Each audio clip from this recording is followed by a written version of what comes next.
Assalamualaikum warahmatullahi wabarakatuh. Halo millennials, berjumpa kembali bersama saya, Yolanda Sari SEMC dalam mata kuliah Matematika Ekonomi. Pada pertemuan kali ini, saya akan membahas mengenai integral, namun akan lebih dikhususkan ke integral tak tentu dan penerapan ekonominya. Outline kita pada hari ini ada 4. Yang pertama kita akan membahas apa itu integral. Yang kedua kita akan membahas mengenai integral tak tentu beserta bentuk umumnya. Dan yang ketiga kita akan membahas mengenai kaidah-kaidah integrasi tak tentu. Dan yang terakhir, yang keempat, kita akan membahas mengenai penerapan ekonomi dari integral tak tentu. Sebelumnya jangan lupa untuk subscribe channel YouTube saya, Yolanda Sari, dan juga jangan lupa tekan tombol like serta lonceng untuk terus mendapatkan materi matematika ekonomi. Dan apabila materi atau channel ini bermanfaat, jangan lupa untuk klik share. Terima kasih. Kita masuk ke pembahasan pertama kita mengenai definisi dari integral. Jadi, integral itu sendiri adalah suatu fungsi matematika yang merupakan inverse atau kebalikan dari suatu turunan atau diferensial. Yang sudah kita pelajari kemarin, berarti ini adalah kebalikan dari suatu turunan atau diferensial. Integral ini sendiri menurut ilmu kalkulus terbagi menjadi dua. Yang pertama integral tak tentu dan yang kedua adalah integral tertentu. Nah, pada kesempatan kali ini kita hanya akan membahas mengenai integral tak tentu saja beserta dengan penerapan ekonominya.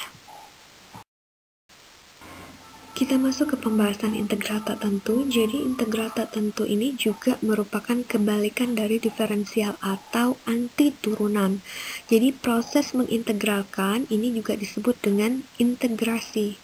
Nah, jika turunan suatu fungsi dinyatakan dengan y sama dengan f kecil x, maka untuk menentukan fungsi asalnya dicari dengan peintegrasian f besar x sama dengan integral dari f kecil x dx.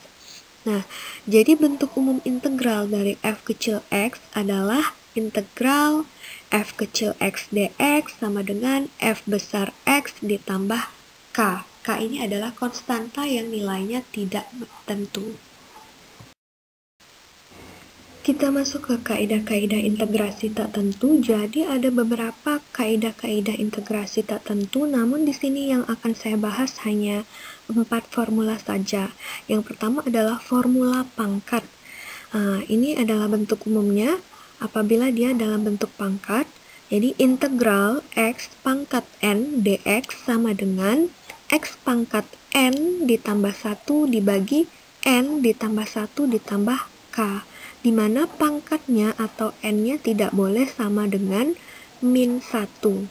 Jadi misalnya contohnya, integral dari x pangkat 4 dx adalah x pangkatnya 4, itu kita tambahkan 1 dibagi pangkatnya tadi 4 tambah 1 ditambah k, menjadi x pangkat 4 tambah 1 menjadi x pangkat 5. Sedangkan 4 tambah 1 adalah 5. Jadi x pangkat 5 per 5 itu sama dengan 1/5. 1/5 itu adalah 0,2. Bisa kita tulis 0,2 x pangkat 5 ditambah k. Buktinya apa? Apabila kita turunkan d per dx dari 0,2 x pangkat 5 ditambah k, maka turunannya menjadi x pangkat 4. Jadi tadi integral itu adalah anti turunan atau kebalikan dari diferensial atau turunan.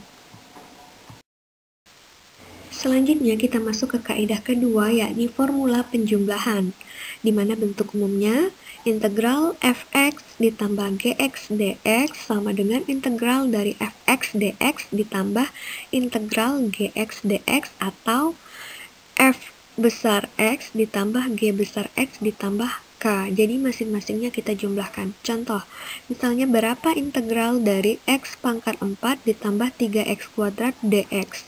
Maka integralnya kita jumlahkan masing-masing. Yang pertama kita cari dulu integral dari x pangkat 4. Baru ditambahkan integral dari 3x kuadrat dx. Yang pertama, integral x pangkat 4. Di sini lihat koefisien dari x adalah 1 ya. Dan pangkatnya adalah 4.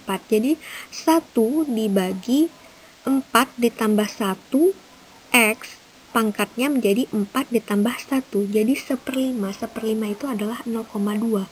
0,2 X pangkat 5 itu untuk integral dari X pangkat 4. Selanjutnya integral dari 3X kuadrat itu didapat dari koefisiennya 3 dibagi pangkatnya 2 ditambah 1 menjadi 3/3 X pangkatnya 2 ditambah 1 menjadi X pangkat 3.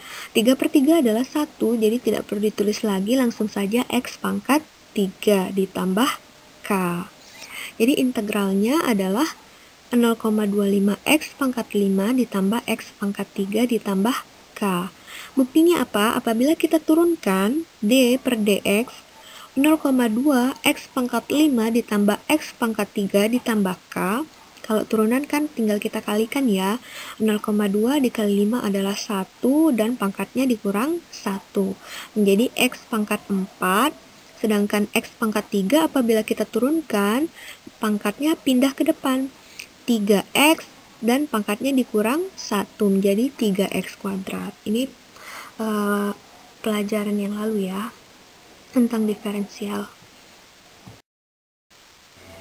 Baik, selanjutnya kaidah yang ketiga mengenai formula perkalian. Jadi bentuk umumnya adalah integral n dikali fx dx sama dengan n dikali integral fx dx, di mana n-nya itu tidak boleh sama dengan 0. Contohnya, misalnya berapa integral dari 3x kuadrat dx? Maka 3-nya pindah ke depan, 3 dikali integral x kuadrat dx. Maka integralnya adalah 3 ditambah X pangkat 2, jadi pangkatnya 2 ditambah 1 dibagi 2 ditambah 1. Jadi 3 ditambah X pangkat 3 per 3, jadi 3/3 itu adalah 1, tidak perlu ditulis sehingga kita tulis saja X pangkat 3 ditambah K.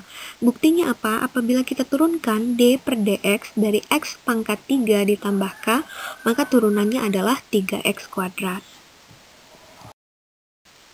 Selanjutnya, kaidah yang keempat yakni formula substitusi dengan bentuk umumnya adalah integral fu dikali du per dx, dx sama dengan integral dari fu du sama dengan f besar u ditambah k, di mana di sini u sama dengan gx dan integral du merupakan substitut bagi integral dx. Contoh, selesaikanlah integral dari 6x dikali 3x kuadrat dikurang 10 dx. Dengan cara substitusi, misalkan ya, U-nya sama dengan 3x kuadrat dikurang 10. Maka du per dx sama dengan 6x. Ya, atau dx itu sama dengan du per 6x. Selanjutnya tinggal kita masukkan saja ke formula awal dari formula substitusi. Jadi integral dari 6x dikali 3x kuadrat dikurang 10 dx itu sama dengan integral dari 6x dikali u dikali du per dx itu sama dengan integral u dikali du. U dikali du ini didapat dari mana? Tadi kan antara pembilang dan penyebutnya ada angka 6x. Karena sama bisa kita coret menjadi tinggal integral dari u dikali du. Nah, integral u dikali du ini karena dia pangkatnya adalah 1, maka kita tambahkan 1 ditambah 1 menjadi u pangkat 2 dan penyebutnya 1 ditambah 1 menjadi 2. Sehingga integral dari u dikali du menjadi u kuadrat per 2 ditambah k. Nah, u-nya kan tadi 3x kuadrat dikurang 10 ya. Di sini kita ganti menjadi 3x kuadrat dikurang 10 dikuadratkan dibagi 2 ditambah k.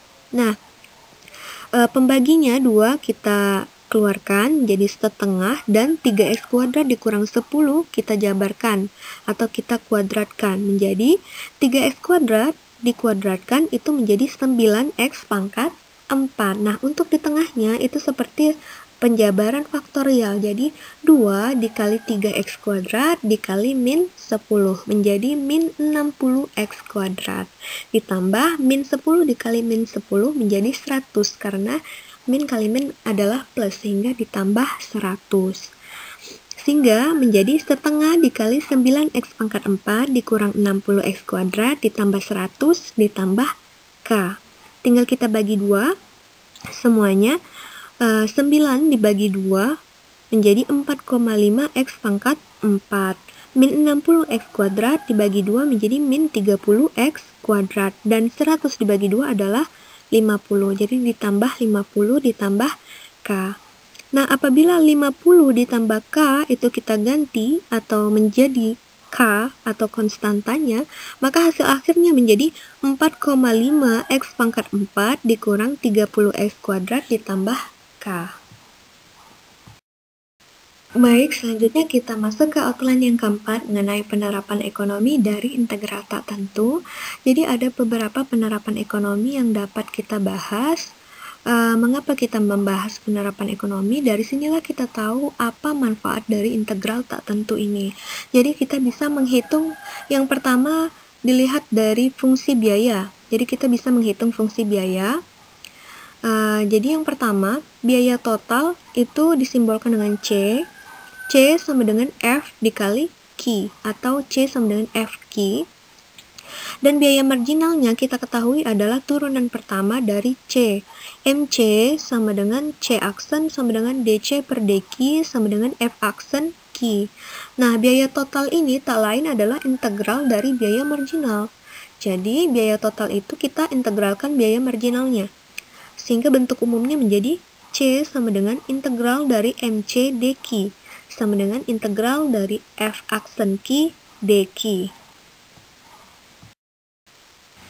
Agar lebih memahami, kita coba pada contoh soal dari fungsi biaya. Diketahui MC sama dengan 3Q kuadrat dikurang 6Q ditambah 4.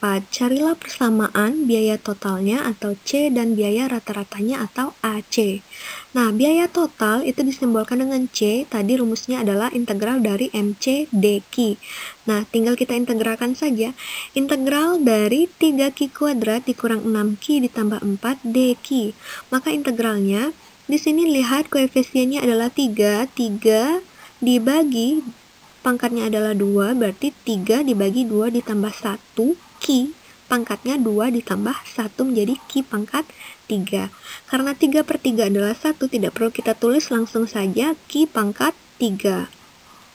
Jadi integral 3Q kuadrat adalah Q pangkat 3. Sedangkan integral dari min 6Q, di sini lihat koefisiennya adalah min 6. Min 6 dibagi pangkatnya adalah 1, 1 ditambah 1 adalah 2, min 6 dibagi 2 adalah min 3, dan pangkatnya 1 ditambah 1 menjadi 2. Sehingga integral dari min 6Q adalah min 3Q kuadrat ditambah 4, kalau kita integralkan menjadi 4Q ditambah K. Ya, jadi hasil akhir integral dari 3Q kuadrat dikurang 6Q ditambah 4 adalah Q pangkat 3 dikurang 3Q kuadrat ditambah 4Q ditambah K. Nah, untuk biaya rata-rata atau AC, itu rumusnya adalah C per Q. Jadi tinggal kita bagi Q saja. Tadi sudah didapat C-nya adalah Q pangkat 3 dikurang 3Q kuadrat ditambah 4Q ditambah K dibagi dengan Q. Jadi Q pangkat 3 dibagi Q adalah Q kuadrat. Min 3Q kuadrat dibagi Q adalah min 3Q. Dan 4Q dibagi Q adalah 4. Dan K dibagi Q menjadi ditambah K per Q. Nah, di sini konstanta K itu tak lain adalah biaya tetap. Jadi misalnya diketahui biaya tetapnya adalah sebesar 4. Tinggal kita ganti saja ya. K-nya menjadi 4. Untuk C, karena tadi didapat Q pangkat 3 dikurang 3Q kuadrat ditambah 4Q ditambah K, K-nya kita ganti dengan 4. Sehingga menjadi C sama dengan Q pangkat 3 dikurang 3Q kuadrat ditambah 4Q ditambah 4. Untuk AC, K-nya juga kita ganti dengan 4. Sehingga menjadi AC sama dengan Q kuadrat dikurang 3Q ditambah 4 ditambah 4 per Q. Selanjutnya, penerapan ekonomi yang kedua adalah fungsi penerimaan. Di sini rumusnya penerimaan total itu disimbolkan dengan R sama dengan F dikali Q atau R sama dengan FQ. Dan penerimaan marginal atau MR itu adalah turunan pertama dari penerimaan total atau R. Jadi MR sama dengan R aksen sama dengan DR per DQ sama dengan F aksen Q. Nah, penerimaan total tak lain di sini adalah integral dari penerimaan marginal. Jadi R sama dengan integral dari MR dQ sama dengan integral F aksen Q dQ. Selanjutnya, agar lebih memahami, kita coba ke dalam contoh soal untuk fungsi penerimaan. Diketahui MR sama dengan 16 dikurang 4Q. Carilah persamaan penerimaan total atau R dan penerimaan rata-ratanya atau AR. Jadi mirip dengan fungsi biaya tadi. Kalau di sini penerimaan total, rumusnya atau bentuk umumnya adalah R sama dengan integral dari MR dQ, maka tinggal kita masukkan saja. Integral dari 16 dikurang 4Q dQ adalah, integral dari 16 adalah 16Q, sedangkan integral dari min 4Q adalah min 4 dibagi pangkatnya 1 ditambah 1 menjadi 2, sehingga min 4 dibagi 2 adalah min 2. Q pangkatnya 1 ditambah 1 menjadi 2, sehingga integral dari min 4Q adalah min 2Q kuadrat. Nah, untuk penerimaan rata-ratanya atau AR, itu sama kayak fungsi biaya tadi atau biaya rata-rata itu kita bagi dengan Q. Jadi, R dibagi dengan Q. Jadi, R-nya tadi adalah 16Q dikurang 2Q kuadrat. Kalau kita bagi Q, menjadi 16Q dibagi Q menjadi 16, min 2Q kuadrat dibagi Q menjadi min 2Q, sehingga didapatlah di sini penerimaan rata-rata atau AR-nya adalah sebesar 16 dikurang 2Q. Nah, dalam persamaan penerimaan total, konstantanya itu K-nya adalah sama dengan 0, sebab penerimaan tidak akan ada jika tidak ada barang yang dihasilkan atau terjual, sehingga K-nya sama dengan 0, tidak perlu kita masukkan lagi. Selanjutnya, penerapan ekonomi yang ketiga itu kita lihat dari fungsi produksi. Jadi, produksi total itu disimbolkan dengan P, jadi P rumusnya sama dengan Fx, di mana P adalah output atau keluaran dan X adalah input atau masukan. Dan rumus untuk produksi marginal itu disebut juga dengan MP. MP adalah turunan pertama dari P. Jadi MP sama dengan P aksen sama dengan DP per DX sama dengan F aksen X. Di mana di sini produksi total tak lain adalah integral dari produksi marginal. Jadi P sama dengan integral dari MP DX sama dengan integral F aksen X DX. Nah, bila dilihat dari contoh soal dari fungsi produksi, misalnya diketahui MP sama dengan 18X dikurang 3X kuadrat. Carilah persamaan produksi total atau P dan produksi rata-ratanya atau AP. Nah, produksi total itu P sama dengan integral MP dx. Jadi tinggal kita masukkan integral dari 18X dikurang 3X kuadrat dx. Sama seperti tadi, koefisiennya 18, pangkatnya 1 menjadi 18 dibagi 1 ditambah 1 menjadi 2. Jadi 18 dibagi 2 adalah 9x dan pangkatnya 1 ditambah 1 jadi 2. Sehingga integral dari 18x adalah 9x kuadrat. Dan integral dari min 3x kuadrat adalah min 3 pangkatnya 2 tambah 1 menjadi 3. Min 3 dibagi 3 adalah min x atau min 1, jadi tidak perlu ditulis, langsung saja min x pangkatnya 2 ditambah 1 menjadi 3, sehingga integral dari MP dx adalah 9x kuadrat dikurang x pangkat 3. Nah, untuk produksi rata-rata sama seperti fungsi biaya dan fungsi penerimaan itu kita bagi dengan x. Ya, kalau produksi kita bagi dengan x. Jadi untuk AP produksi rata-ratanya adalah P per x. Jadi P-nya tadi adalah 9x kuadrat dikurang x pangkat 3, kita bagi dengan x.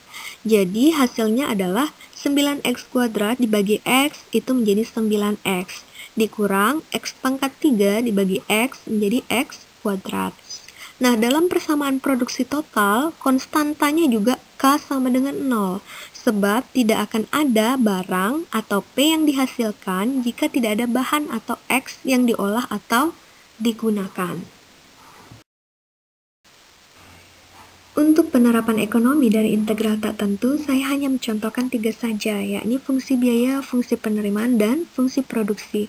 Untuk penerapan ekonomi yang lain, beserta kaidah-kaidah integrasi integral tak tentu, silakan dibaca di buku Matematika Ekonomi. Nah, milenial, terima kasih sudah menonton dan menyimak materi hari ini. Apabila materi hari ini dapat bermanfaat, silakan di-share kepada yang lain, di-share seluas-luasnya, dan juga apabila ada materi yang membingungkan, silakan bertanya pada kolom komentar. Baiklah, saya akhiri pertemuan kali ini. Wassalamualaikum warahmatullahi wabarakatuh.